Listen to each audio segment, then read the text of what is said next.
Sebastian Lazar mi je recimo prejšnjič omenil, da v Big Brother šovu so situacije prav nastavljene, da pride do konflikta. Se pravi, ja, seveda je lažje to narediti v nekem zaprtem prostoru, ampak glede na to, da je ista produkcija to Pop TV, me je zanimalo prav to, če je možno, da so tudi na kmetiji nastavljene situacije. Pravite pa, da prihaja samo do provokacij. Kar je tudi lahko pač lep povod za prepir, ne? Ja, zelo. Akcije, ne? Koliko je bilo kaj prepirov na kmetiji? Prepirov, to je, ni moram se šteti na prstah in na nogah, na rogah, ne? To že, jaz nekaj od drugega tedna, ki je začela, ne?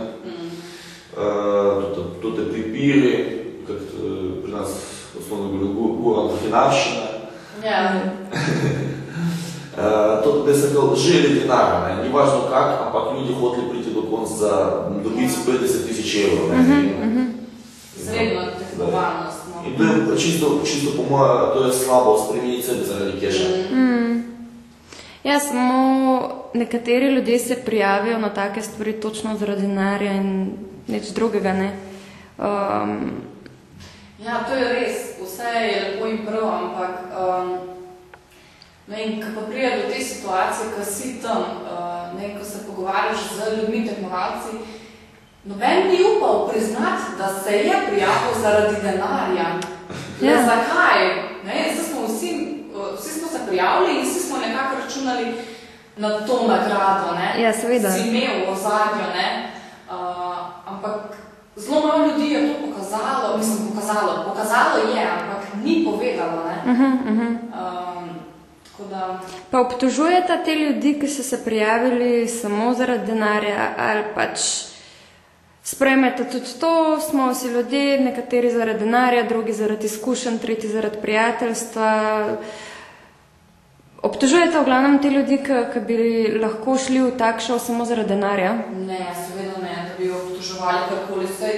Hvala Bogu, ne? Če sebe vidi v tem, recimo, da se prijavi najmanj resničnostni šov in v bistvu računa na glavno nagrado in želi tisto dobiti, s tem ni nič narobe, no? Vsak je želi. Vsak želi, ne? Ja, seveda. Tako da... Kar se ga pokažeš, edino, da je razlika. Ja, tako da noč, da bi karkoli obtoževali, kogarkoli. Pa mi smo tudi prišli zaradi keša. Samo nismo spremenili svoj karakter. Sami sebe, ja. In ne imeli več ciljev, ni samo keš. Pejmo še na malo bolj sočne zadeve. Jaz bom vprašala, čisto enostavno, Mojca Aleksandar se je kjer zaljubil na kmetiji? Zaljubil? Ne. Kak jaz poznam, ne. Ne, jaz ne. Edino, to da prasica naša reska. A je reska? Ja. Koga? Mislim, prijateljski odnos imala s prasice reske.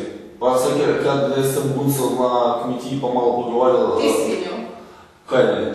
Ne razumem. Meni je tudi prijateljski odnos z reski. Ja, ampak ta bo mi. Ne, ampak sprašuje se ljubi. Ne. Zdaj že me sumljivo. Kaj boš govoril? No, pa smo zvedeli nekaj novega, ne?